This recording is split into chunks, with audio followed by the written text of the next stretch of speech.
बच्चों, आज हम इस पाठ में राष्ट्रपति के बारे में पढ़ने वाले हैं।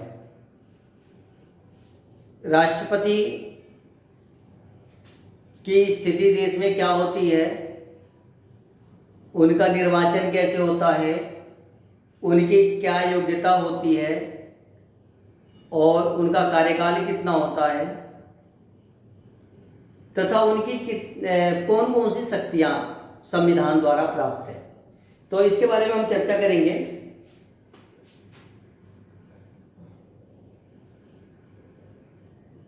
राष्ट्रपति, सबसे पहला टॉपिक जो हो गया आपका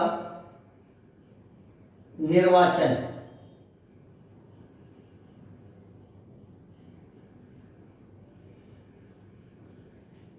राष्ट्रपति का निर्वाचन लोकसभा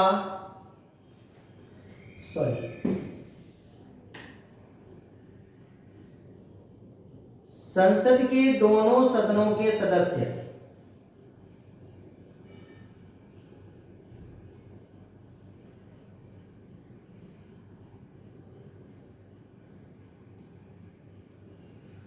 और विधानसभा के सदस्य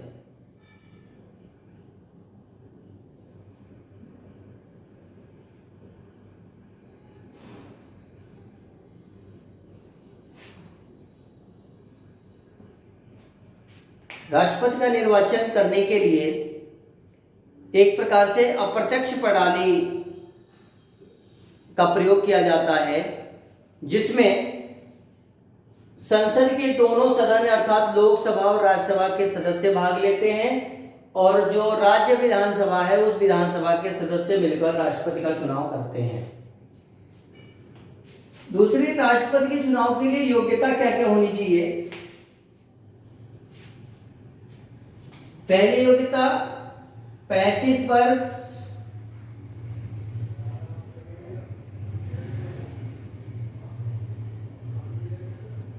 देश का नागरिक,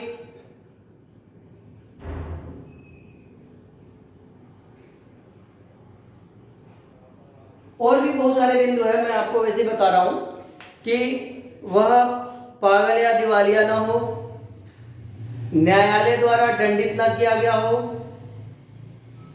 वह देश का नागरिक हो या देश के विभिन्न हिस्सों में किसी भी हिस्से में वह किसी भी क्षेत्र में चुनाव जीतने की क्षमता रखता हो, उसके अंदर चुनाव जीतने की क्षमता हो, ऐसी योग्यताएं राष्ट्रपति के अंतर्गत होनी चाहिए। इनका जो कार्यकाल होता है 5 वर्ष के लिए होता है।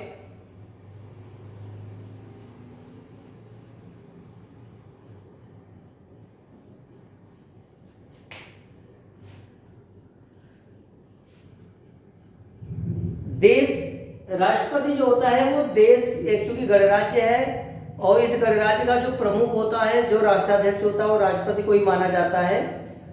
राष्ट्रपति को किसी भी स्थिति में उस पर कोई भी फौजदारी का मुकदमा नहीं चलाया जा सकता और उसे उसके कार्यकाल में बंदी नहीं बनाया जा सकता। अब इसके जो राष्ट्रपति के अधिकार और शक्तियां क्या क्या हैं, तो राष्ट्रपति के अधिकार और शक्तियों को हम 2 भागों में बांटते हैं।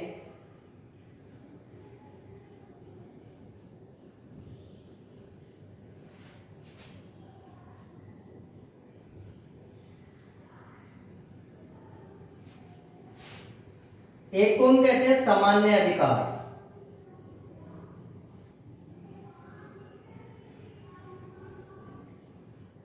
और इस सामान्य अधिकार को भी हम कई भागों में बांटेंगे। एक हो गया आपका व्यवस्थापिका संबंधी,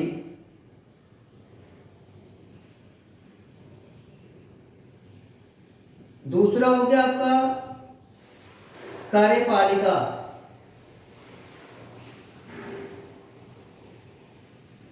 तीसरा न्यायपालिका,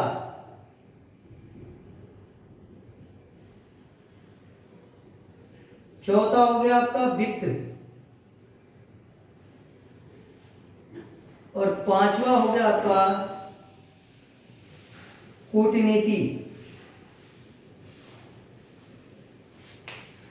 व्यवस्थापिका, कार्यपालिका, न्यायपालिका, वित्त और कूटनीति, ये जो अधिकार हैं, ये सारे अधिकार जो होते हैं, और सैन्य शक्ति, सैन्य संबंधी अधिकार। व्यवस्थापिका संबंधी अधिकार में आप ये देखते हैं कि संसद में जो भी कानून बनता है वह कानून बिना राष्ट्रपति के हस्ताक्षर से कानून नहीं बन पाता। राष्ट्रपति दोनों सदनों के सदस्यों की बैठक बुला सकता है।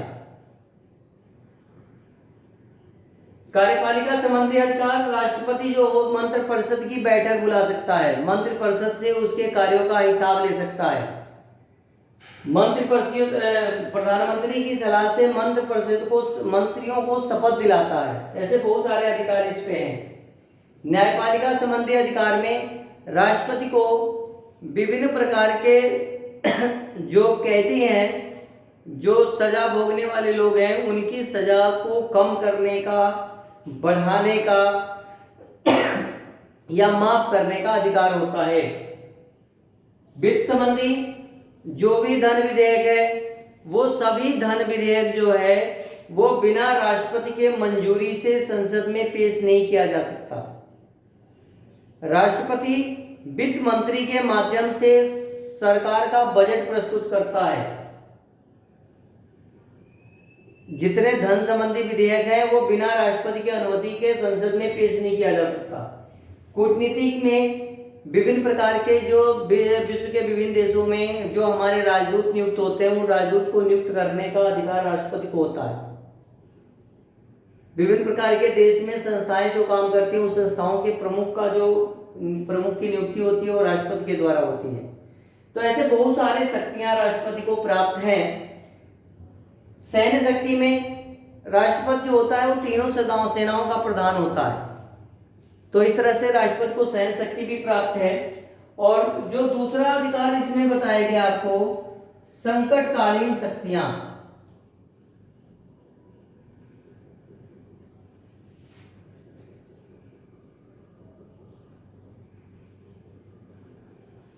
संकटकालीन शक्तियां, इस संकटकालीन शक्तियों में तीन प्रकार की शक्तियां हैं, 352, 356 और 360।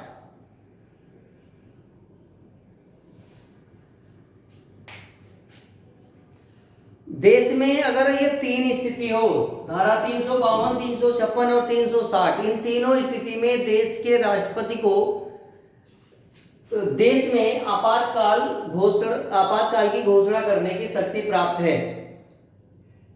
352 के तहत अगर देश में किसी प्रकार से विभिन्न देशों द्वारा कोई आक्रमण की स्थिति आती है, उस आक्रमण की स्थिति में देश में आपातकाल की घोषणा की जाती है। 356 के तहत देश में किसी प्रकार के सशस्त्र विद्रोह या संवैधानिक ढांचा के चरमराने की स्थिति उत्पन्न होती है, किसी राज्य की सरकार अपने राज्य को चलाने में विफल होती है, ऐसी स्थिति में उस राज्य की सरकार को या उस राज्य में राष्ट्रपति शासन लागू करने का राष्ट्रपति को अधिकार है। और तीसरा 360, अगर देश में किसी प्रकार से वित्तीय आपदा यानी धन संबंधी संकट उत्पन्न होता है, देश का राजस्व खाली होता है, ऐसी स्थिति में देश के राष्ट्रपति को आपातकाल की घोषणा करने की शक्ति प्राप्त है। इस तरह से राष्ट्रपति किस प्रकार से उसकी नियुक्ति होती है, उसका कार्यकाल क्या होता है, उसकी योग्यता क्या होती है और उसकी कार्य और शक्तियां क्या होती हैं, उसके कार्य और शक्तियों को भी दो भागों में बांट के देखा गया, सामान्य शक्तियां और आपातकालीन शक्तियां। और तो इस तरह से हमारे देश के राष्ट्रपति इस व्यवस्था के तहत कार्य करते हैं। आज इतना ही, धन्यवाद।